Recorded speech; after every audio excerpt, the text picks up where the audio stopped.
राधे कृष्णा दोस्तों, आज मैं आपके लिए बहुत ही मज़ेदार कहानी लेकर आई हूँ। मूर्ख से पढ़ा पाला। एक मज़ेदार कहानी है अकबर बीरबल की। यह बहुत ही इंटरेस्टिंग कहानी है। तो चलिए हम अपनी कहानी की ओर ले चलते हैं। बादशाह अकबर अपने मन में आने वाले हर तरह के सवाल, चाहे वह कितने भी ऊटपटांग क्यों ना हो, हमेशा बीरबल से पूछ लेते थे और अपेक्षा रखते थे कि बीरबल उसे उसका उत्तर दे।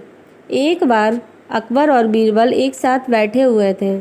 तब अकबर ने बीरबल से कहा, बीरबल, मुझे एक ख्याल हमेशा ही आता है कि तुम तो इतने बुद्धिशाली हो, तो तुम्हारे जो पिता हैं वह कितने बुद्धिशाली होंगे।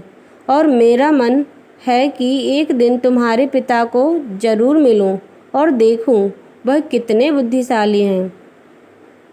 बीरबल ने अकबर से कहा, महाराज, मेरे पिता एकदम सीधे साधे, भोले भाले और गांव देहात में रहने वाले एक सरल आदमी हैं। उनसे मिलकर आपको कुछ भी हासिल नहीं होगा, इसलिए अच्छा होगा आप उनसे ना ही मिलें और उनसे मिलने का ख्याल छोड़ दें।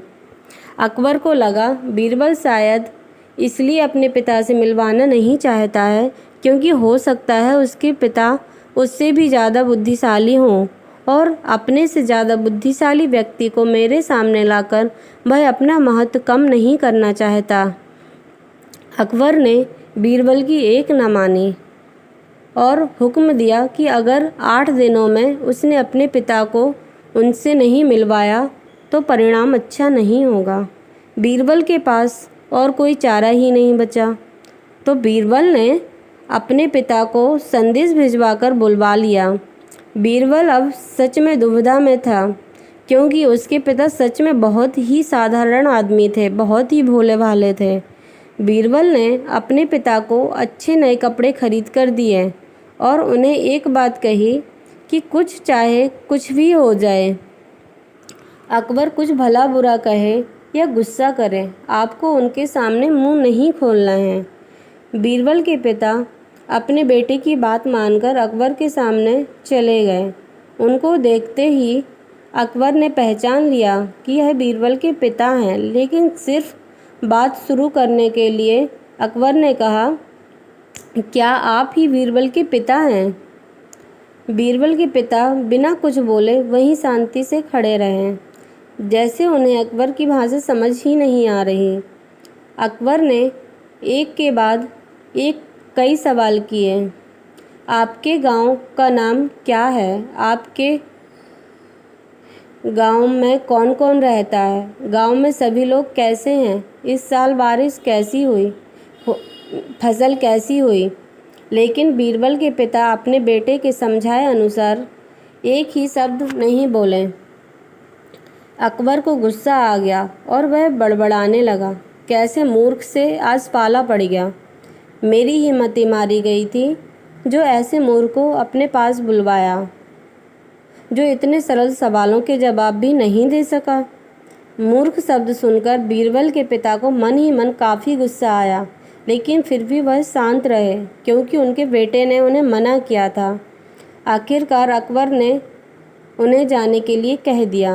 वो वहाँ से चले गए और घर जाकर बेटे बीरबल को सारी बात बताई। बीरबल ने उन्हें समझाकर वापस गांव भेज दिया। 2 दिन बाद जब अकबर बीरबल से मिला तो अकबर बीरबल से पूछने लगा, बीरबल, एक बात बताओ, जब हमारा पाला किसी मूर्ख से पड़ जाए तो उस दिन उस स्थिति में हमें क्या करना चाहिए? बीरबल इसी मौके की तलाश में था। बीरबल ने तुरंत अकबर को जवाब दिया, महाराज, जब भी हमारा पाला किसी मूर्ख से पड़ जाए तो उस स्थिति में सबसे बेहतर जो हम कर सकते हैं वह है चुप रहना, ठीक उसी तरह जिस तरह से मेरे पिताजी आपके सामने चुप थे। यह सुनकर अकबर का मुंह देखने लायक था, क्योंकि बीरबल ने न सिर्फ अपने पिता का बदला ले लिया था, बल्कि यह भी साबित कर दिया था कि किस सच में अगर कोई मूर्ख है तो वह अकबर हैं, ना कि उसके पिताजी।